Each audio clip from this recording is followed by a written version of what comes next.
কি রায় দিবে সেটা আদালতের ব্যাপার, কিন্তু আপনার উনি কি চেয়েছেন আমি ভালোভাবে জানি না, তবে আমি শুনেছি যে উনি ওনাকে বিজয়ী ঘোষণা করার জন্য একটি মামলা উনি করেছে। সেটা উনি করতেই পারে, ওনার রাইট আছে। আদালত তার বিবেচনা দিয়ে এটা রায় দিবেন বলে আমি মনে করি। তবে আমি একটা জিনিস জানি যে ওই নির্বাচনের সময় উনিও এই নির্বাচনকে প্রত্যাখ্যান করেছিলেন, আমিও এই নির্বাচনকে প্রত্যাখ্যান করেছিলাম যে এই নির্বাচন সুষ্ঠু হয়নি। তো সুতরাং সেখানে এই নির্বাচনে ফলাফলে কেউ বিজয়ী ঘোষণা করার যে আবেদনটা, এটা আমার কাছে মনে হচ্ছে সেলফ কন্ট্রাডিক্টরি। এবং সুতরাং আমরা কাউকে বিজয়ী ঘোষণা করার জন্য বলিনি, আমরা বলেছি মাননীয় আদালতকে যে এই নির্বাচনটি সুষ্ঠু বা নিরপেক্ষ হয়নি। সুতরাং আপনি আপনার বিজ্ঞ আদালত এবং আপনার বিজ্ঞতা দিয়ে এটা পর্যালোচনা করে তদন্ত করে একটি সুষ্ঠু রায় আপনি দিবেন আমরা বিশ্বাস করি, এবং আমার আইনজীবী সাহেব সেটাই আমার পক্ষ থেকে বলেছে। যদি আমার ভোটকালীন সময়ের কোনো ভিডিও ক্লিপ দেখে থাকেন, আজকে যেটা আমি আদালতে পেশ করেছি, আমি প্রথম থেকেই বলেছি যে রাষ্ট্রপক্ষ আপনি বিশেষ করে কতগুলো গোয়েন্দা ডিপার্টমেন্ট, ডিজিএফআই, এনএসআই এর কর্মকর্তারা সূক্ষ্মভাবে একটি পরিকল্পনা করছে এই নির্বাচনকে তাদের পক্ষে, একটি প্রার্থীর পক্ষে, আওয়ামী লীগের প্রার্থীর পক্ষে। নাম কি? আওয়ামী লীগের প্রার্থী তখন মানে সাবেক প্রধানমন্ত্রী খোকন সেন, তার ভাই খোকন সেন নিয়ামত ছিলেন।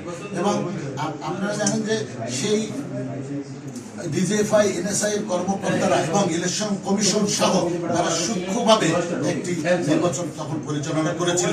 লাঙ্গল আপনারা একটা কথা ভাইরাল হয়েছিল, আমি ফেসবুকে দেখেছি, একজন ভোটারকে জিজ্ঞাসা করেছিল যে আপনি ভোট দিয়েছেন কিসে, তখন উনি বলতেছিলেন যে ভোট দিয়েছি নাঙ্গলে, ভোট গেছে ভাঙ্গলে।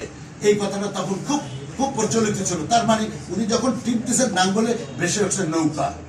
তো এইভাবে ওনারা এসব একদিকে ডিজিটাল একটা পরিকল্পনা করে ওনারা এটা করেছেন, দ্বিতীয়ত ওনারা রাতের থেকেই বিভিন্ন সেন্টারে ওনারা অবস্থান নিয়েছেন, এবং অবস্থান নিয়ে সকালবেলায় আমাদের যে এজেন্ট যারা ছিল তাদেরকে ম্যাক্সিমাম সেন্টারে আমাদেরকে ঢুকতে দেয় না, এবং প্রত্যেকটা মোড়ে তারা যারা ভোটাররা যাবে প্রত্যেক রাস্তার মোড়ে ছাত্রলীগ যুব দলের সারা বরিশালের কর্মীদেরকে জড়ো করে নৌকার সিল, নৌকার মার্কা তারা গেঞ্জি গায়ে দিয়ে তারা বিভিন্ন মোড়ে থেকে আমাদের লোকজনদেরকে পিটিয়েছে, মা বোনদেরকে পিটিয়েছে, তাদেরকে ছিনতাই করেছে, তাদের গলার চেইন ছিনে নিয়ে গেছে, তাদের টাকা পয়সা নিয়ে গেছে, তাদেরকে ভোট কেন্দ্রে উপস্থিত হতে দেয় না। আমার দল সবসময় আইনের প্রতি শ্রদ্ধাশীল, এবং যে কারণে আমার দল সবসময় দেশের আইন কানুন মেনে আপনার রাজনীতি করার চেষ্টা করেছে, নির্বাচনগুলোতেও অংশগ্রহণ করার চেষ্টা করেছে, সরকারকে এবং মানুষকে দেখানোর জন্য যে আসলে সরকার পক্ষ না নিরপেক্ষ আচরণ করে, এবং আমরা নির্বাচনে যদি অংশগ্রহণ না করতাম এইগুলো জনগণ বুঝতে পারত না।